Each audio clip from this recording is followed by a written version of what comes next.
اعوذ باللہ من الشیطان الرجیم بسم اللہ الرحمن الرحیم۔ السلام علیکم ناظرین کرام، کویسچن یہ کیا گیا ہے کہ مذاق میں اگر نکاح کیا جائے، گواہ بھی موجود ہوں اور انہیں معلوم ہو کہ یہ مذاق ہے، تو کیا اس صورت میں نکاح منعقد ہو جائے گا؟ اور اگر مذاق میں نکاح کیا اور گواہ نہ ہوں تو اس کی بابت شرعی حکم کیا ہوگا؟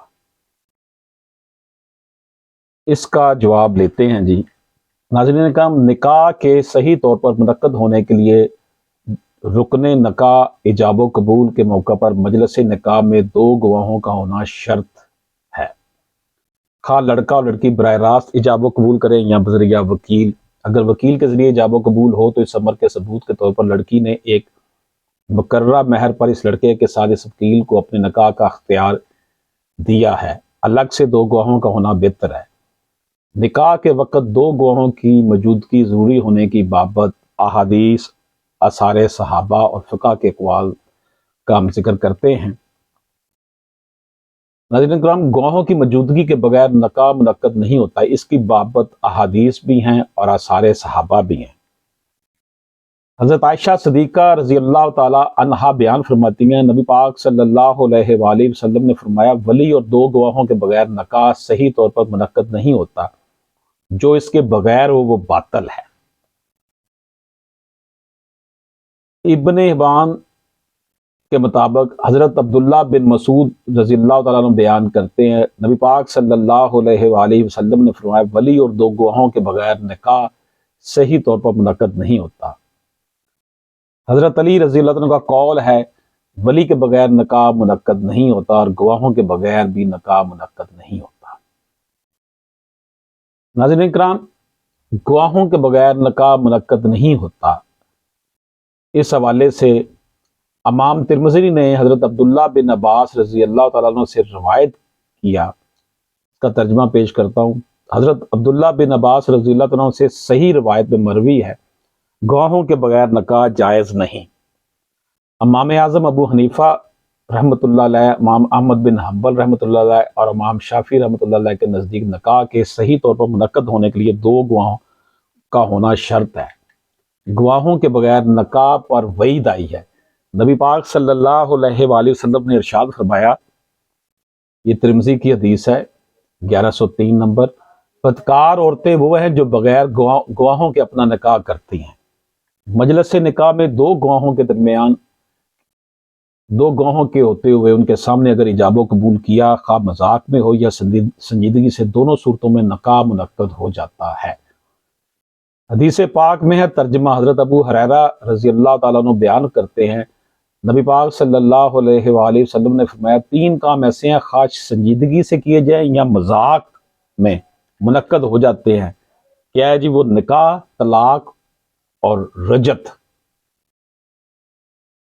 ناظرین کرام، شیخ الاسلام برہان الدین ابو الحسن علی بن ابی بکر الفرغانی متوفی 593 ہجری لکھتے ہیں، جب تک مجلس نکاح میں دو آزاد، عاقل اور بالغ مسلمان مرد یا ایک مرد اور دو عورتیں موجود نہ ہوں، مسلمانوں کا نکاح شرعی طور پر منعقد نہیں ہوتا، خواہ وہ گواہ عادل ہوں یا غیر عادل یا محدود فی القذف، جن پر حد قذف لگی ہو۔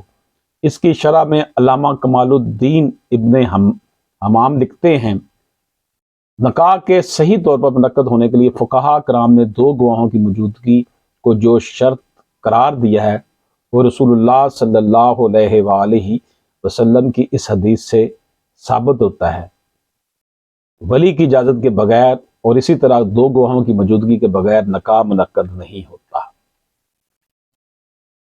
علامہ کمال الدین متوفی 861 ہجری لکھتے ہیں، مذاق میں بھی نکاح منعقد ہو جاتا ہے، اس کے لازم ہونے پر دلیل رسول اللہ صلی اللہ علیہ وسلم کا فرمان مبارک، تین کام خاص سنجیدگی سے کیے جائیں یا مذاق میں منعقد ہو جاتے ہیں، جیسے میں نے پہلے بھی عرض کیا کہ وہ ہے نکاح، طلاق اور رجت۔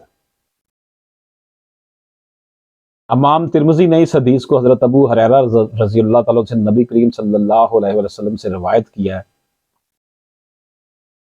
ناظرین اکرام، علامہ زین الدین متوفی 970 ہجری لکھتے ہیں، اگر گواہوں کے بغیر نکاح کیا پھر گواہوں کو خبر کی حیثیت سے نکاح ہونا بتایا، یہ نکاح جائز نہیں، سوائے اس کے کہ ان گواہوں کے سامنے دوبارہ نکاح کریں۔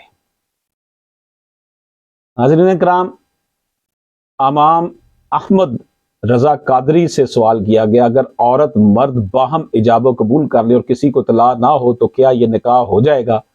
آپ نے جواب میں لکھا، دو گواہوں کی موجودگی کے بغیر نکاح فاسد ہے۔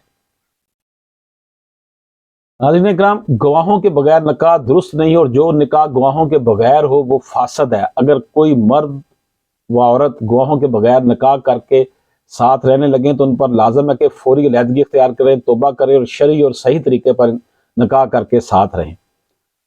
ناظرین اکرام، شریعت نے نکاح کے لیے دو گواہوں کی شرط اس لیے رکھی ہے کہ نکاح کا اعلان ہو، لوگوں کو پتہ چلے کہ ان دونوں کے درمیان میاں بیوی کا رشتہ ہے، کوئی ان کے کردار پر انگلی نہ اٹھائے۔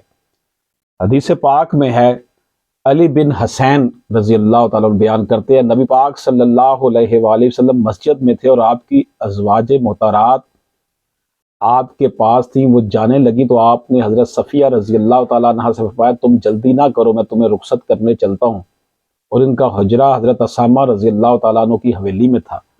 پھر نبی پاک صلی اللہ علیہ وسلم حضرت صفیہ رضی اللہ تعالیٰ عنہا کے ساتھ نکلے، پس آپ سے انصار کے دو آدمی ملے، انہوں نے نبی پاک صلی اللہ علیہ وسلم کی طرف دیکھا پھر گزر گئے۔ نبی پاک صلی اللہ علیہ وسلم نے ان سے فرمایا، تم دونوں یہاں آؤ، یہ صفیہ بنت حیی ہے۔ دونوں نے عرض کی، سبحان اللہ یا رسول اللہ صلی اللہ علیہ وسلم، یعنی آپ کی ذات کے بارے میں مومن کیسے بدگمانی کا تصور بھی کر سکتا ہے۔ ناظرین اکرام، بیسیکلی مطلب یہ ہے کہ یہ رشتہ ایسا ہے کہ اس میں بدگمانی پیدا نہ ہو جائے، لوگ یہ نہ سمجھیں کہ یہ خاتون جو ہے وہ اس کے ساتھ نکاح ہوا بھی ہے یا نہیں ہوا ہے۔ یہاں پر اتنی احتیاط نبی پاک صلی اللہ علیہ وسلم نے فرمائی۔ آپ صلی اللہ علیہ وسلم نے فرمایا، شیطان اپنے اثرات کے اعتبار سے اس طرح صلاحیت کرتا ہے جیسے خون رگوں میں گردش کرتا ہے، مجھے اندیشہ ہوا کہ وہ تمہارے دل میں کوئی چیز بدگمانی ڈال دے گا، اس لیے آپ نے کہا کہ یہ حضرت صفیہ رضی اللہ تعالیٰ عنہ ہے، یعنی مومنوں کی ماں۔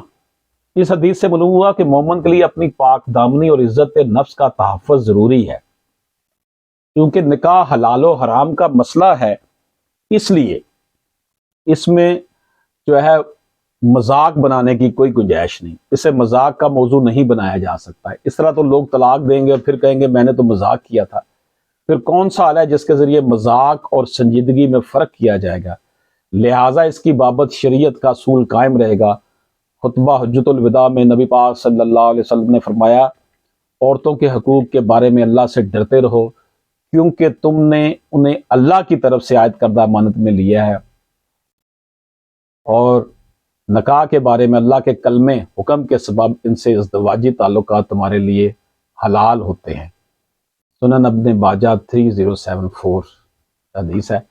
ناظرین کرام، دو گواہوں کے سامنے مذاق میں بھی ایجاب و قبول ہوا تو نکاح منعقد ہو جائے گا۔ اگر گواہوں کی شرط ختم کر دی جائے تو زنا کار مرد اور عورتیں جب بھی گرفت میں آئیں گی تو کہہ سکتے ہیں کہ ہم نے تو نکاح کر لیا، نیز طلاق دے کر اسے بھی مذاق قرار دیا جا سکتا ہے۔ اس طرح تو حلال و حرام کا فرق ہی مٹ جائے گا۔ اب آپ دیکھ لیں کہ یہ اتنا مقدس رشتہ ہے، اس کو مذاق بنا لینا جو ہے وہ کسی طور پر بھی درست نہیں ہے۔ آپ کی خدمت میں جو کچھ بھی کہا میں نے، میں آپ کے پاس چیزیں پیش کیں، اور اس حوالے سے اللہ پاک سے دعا ہے کہ اگر کسی قسم کی اس ناچیز سے کوئی کمی کوتاہی ہوئی ہو تو اللہ پاک مجھے معاف فرمائے۔ اجازت دیجیے، اللہ حافظ۔